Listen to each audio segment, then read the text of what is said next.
Hello दोस्तों, आप आ चुके हैं smart study hub by C P Dikshit channel में, जिसमें आपको कॉम्पिटिटिव एग्जामिनेशन की सारी प्रिपरेशन का मटेरियल मिलता है, कंटेंट मिलता है। इसलिए आज हम देखेंगे जनरल साइंस से रिलेटेड कुछ क्वेश्चन जो अक्सर एग्जाम में आते हैं।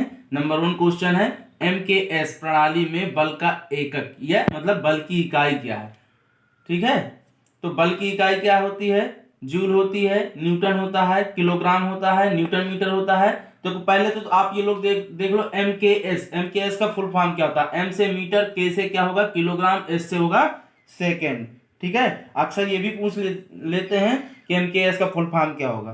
ठीक, एमकेएस प्रणाली में लंबाई, द्रव्यमान और समय के मात्रक क्या होते हैं? लंबाई का मीटर, किलोग्राम का के से किलोग्राम, ठीक है, किलोग्राम, एस से सेकेंड का मात्रक सेकेंड, ठीक है, समय का मात्रक सेकेंड। एमकेएस पद्धति में बल यानी फोर्स का मात्रक क्या होगा? जूल, न्यूटन, किलोग्राम, ये होगा तुम्हारा न्यूटन। ठीक है, और न्यूटन को और क्या कह सकते हैं? किलोग्राम मीटर पर सेकेंड स्क्वायर। क्या कह सकते हैं? किलोग्राम मीटर पर सेकेंड स्क्वायर, ये भी कह सकते हैं, याद रखिएगा। ठीक है, नेक्स्ट है, निम्नलिखित में कौन एक सदिश राशि नहीं है? देखो, सदिश राशि, निम्नलिखित में कौन एक सदिश राशि है? संवेग, वेग, कोणीय वेग, ये तीनों क्या है? अदिश राशियां हैं। तो इसमें द्रव्यमान क्या होगा? सदिश राशि नहीं है। इसका एक शॉर्ट फार्मूला है, मतलब ट्रिक है, जिसमें से सदिश और अदिश, जिन राशियों में वेग और कोणीय वेग, ये शब्द आ जाए, वो अक्सर, ऐसा नहीं सब में नहीं लगेगा, अक्सर क्या होते हैं? सदिश राशि होते हैं। ठीक है, अब ये कह रहा सदिश राशि है, कौन सा सदिश राशि है? तो कोणीय संवेग आपकी सदिश राशि है, क्योंकि इसमें अदिश नहीं थी, तो ये कोणीय संवेग। दाब, धारा, शक्ति, धारा क्या है? अदिश राशि है। नेक्स्ट क्वेश्चन देखो, अब सदिश राशि की डिफिनीशन, वे राशियां जिनमें दिशा एवं परिमाण दोनों होते हैं, वो क्या होती हैं? सदिश राशि। निम्नलिखित में कौन सी वेक्टर राशि है? वेक्टर राशि बताइए आप लोग। बल, चाल, ऊर्जा, तापमान, तो वेक्टर राशि है। वेक्टर मतलब सदिश। तो बल मैंने क्या बताया था? बा ये लगभग जहां आते हैं वहां क्या हो जाता है? सदिश राशि हो जाती है। सदिश राशि वे भौतिक राशियां जिनमें परिमाण और दिशा दोनों होते हैं, सदिश राशि कहलाती है। अब सदिश राशि जैसे वेग, बल, त्वरण, आवेग, ये सारी क्या होंगी? सदिश राशि होंगी।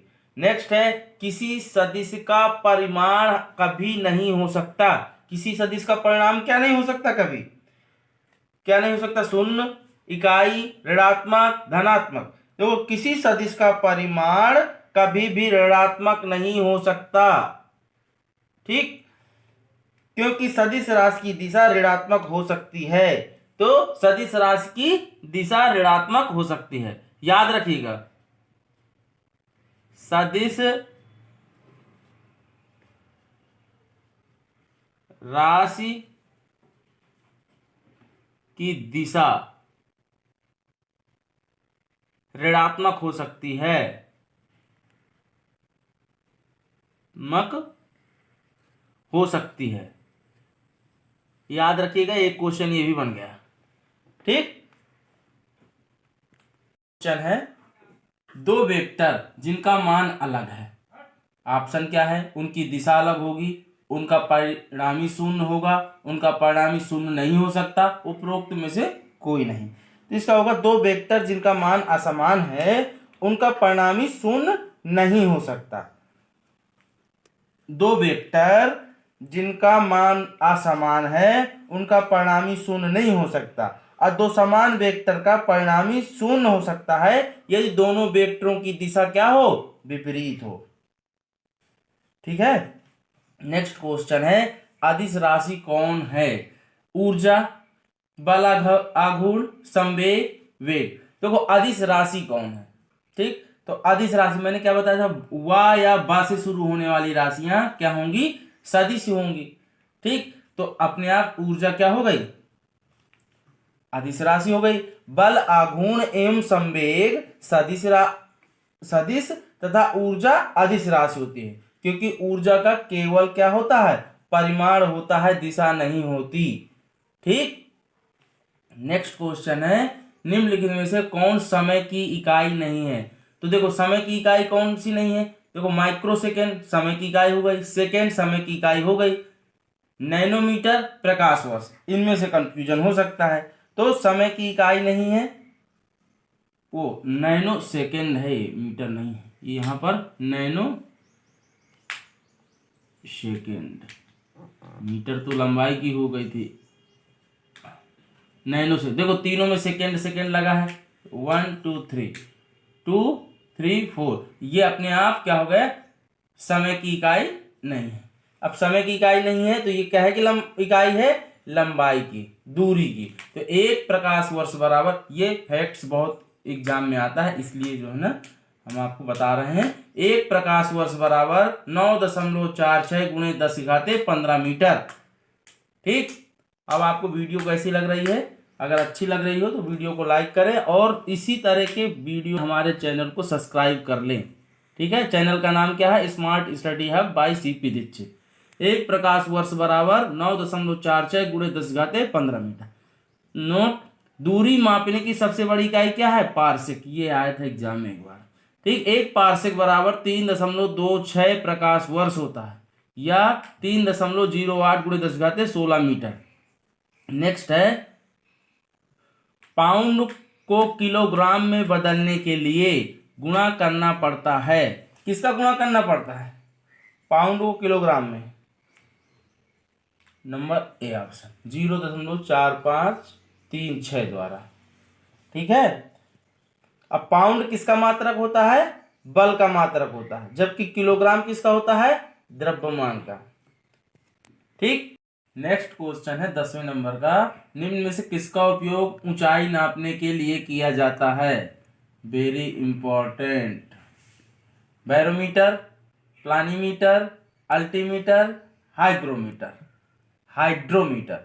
ठीक है, तो अब इसमें से सही आंसर कौन सा है, बैरोमीटर है क्या, देखो अल्टीमीटर, क्या है, अल्टीमीटर का उपयोग ऊंचाई नापने के लिए किया जाता है, जबकि बैरोमीटर का उपयोग कहाँ किया जाता है, वायु के दाब, किसका कहा,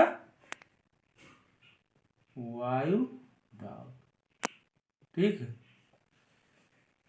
और हाइड्रोमीटर कल के वीडियो में बताया था, आप लोग जो है ना कल के वीडियो देख करके, या आप बताएं कमेंट बॉक्स में हाइड्रोमीटर का उपयोग कहां पर क्या मापने के लिए किया जाता है। ठीक है, प्लानीमीटर को मानचित्र का क्षेत्रफल मापने के लिए, मानचित्र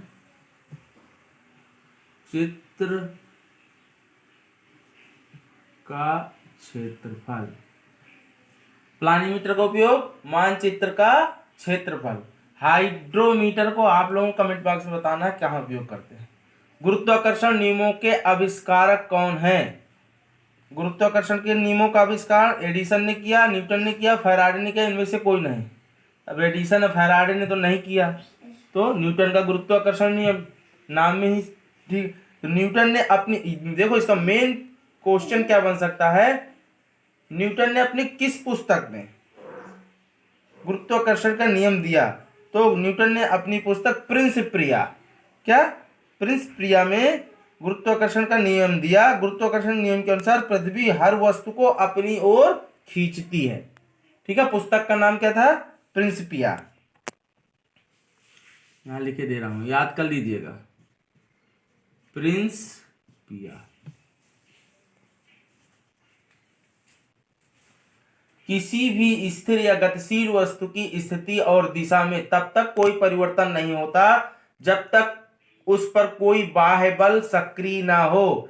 यह न्यूटन का कौन सा नियम है, यह न्यूटन का प्रथम नियम है, न्यूटन का द्वितीय है, न्यूटन का तृतीय गतिविषयक नियम है, न्यूटन का, फिर इसके बाद गैलीलियो के गतिविषयक नियम। तो कौन सा है, न्यूटन का फर्स्ट लॉ। अगला है एक गतिशील बस में, यह क्वेश्चन वेरी इंपॉर्टेंट आ चुका है। एक गतिशील बस में अचानक ब्रेक लगाने से सवारी आगे की ओर झुक जाती है। यह नियम पालन करता है न्यूटन के प्रथम नियम का, न्यूटन के द्वितीय नियम का, न्यूटन के तृतीय नियम का। तो यह न्यूटन का प्रथम नियम, न्यूटन के प्रथम नियम के अनुसार प्रत्येक वस्तु अपनी स्थिति को बनाए रखना चाहती है, अतः अचानक ब्रेक लगाने पर यात्री के शरीर का वह भाग जो गाड़ी के संपर्क में होता है वह विरामावस्था में प्राप्त कर लेता है, लेकिन ऊपरी भाग जड़त्व के नियम के कारण अपनी गति को बनाए रखना चाहता है। इसलिए बस के रुकने पर यात्री आगे की ओर झुक जाता है। जैसे ये यात्री है, ये बस है जा रही, ये यात्री बैठा हुआ, ठीक, ये नियम क्या है, ये भाग उसका रुका रहेगा, ठीक है, अपनी स्थिरता बनाए रखा। और ये जो ऊपर का भाग है ये क्या कर रहा है, जड़त्व के नियम के अनुसार ये बस के साथ गतिशील रहेगा। जैसे ब्रेक लगाएंगे तो ये भाग अपने आप आगे की ओर चला जाएगा, ये भाग स्थिर रहेगा।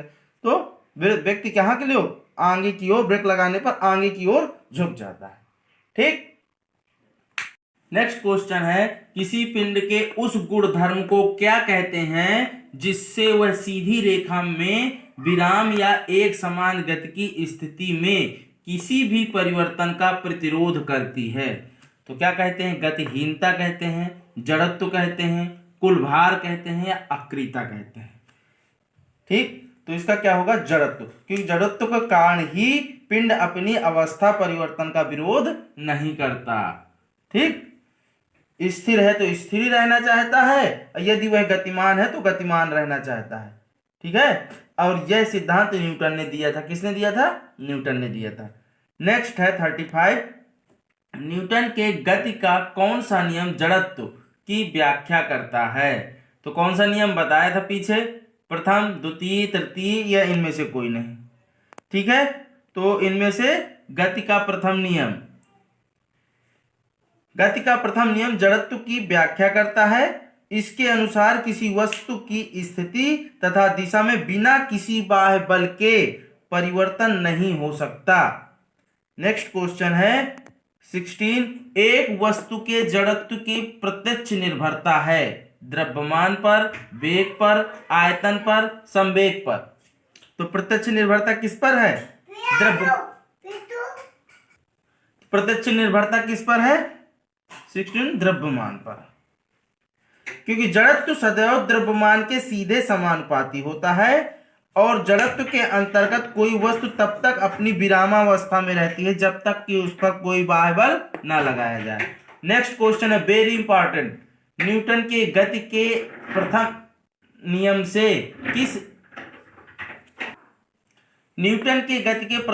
से किस राशि की परिभाषा मिलती है, किस राशि की परिभाषा मिलती है, त्वरण की, बल की, ऊर्जा की, एक समान गति की।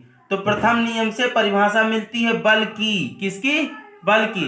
न्यूटन के प्रथम नियम को गैलीलियो का नियम या जड़त्व का नियम भी कहते हैं। परिभाषा किसकी मिलती है, बल की, याद कर लीजिएगा बिल्कुल, ठीक। वीडियो को लाइक कर। 18वें नंबर का आक्सीकरण है, इसमें क्षति होती किसकी, आक्सीकरण में हमेशा क्षति होगी किसकी, इलेक्ट्रॉनों की होगी, क्या परमाणुओं की, प्रोटॉनों की, न्यूट्रॉनों की, नहीं, इसमें क्षति होगी किसकी, इलेक्ट्रॉनों की क्षति होगी, ठीक है।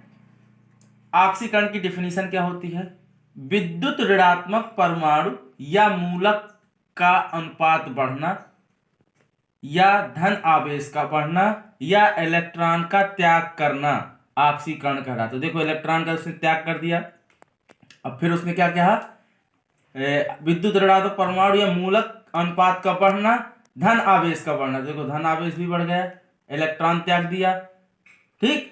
तो ये डिफिनीशन भी हो गई, दो एग्जांपल भी दे दिए, एक सोडियम का एक Fe का, ठीक है।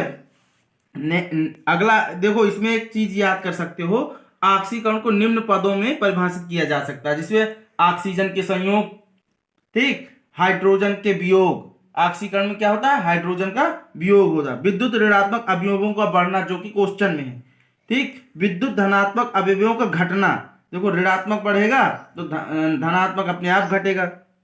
नेक्स्ट है साबुन बनाने की प्रक्रिया को क्या कहते हैं, साबुन बनाने की प्रक्रिया क्या कहलाती है? साबुन बनाने की प्रक्रिया साबुनीकरण कहलाता है। संघनन नहीं, जल अपघटन, वाष्पीकरण नहीं। ठीक, साबुनीकरण में एक अम्ल तथा एक क्षार के मध्य अभिक्रिया से एक लवण का निर्माण होता है। ये साबुनीकरण हो गया। नेक्स्ट है 20 और अंतिम क्वेश्चन।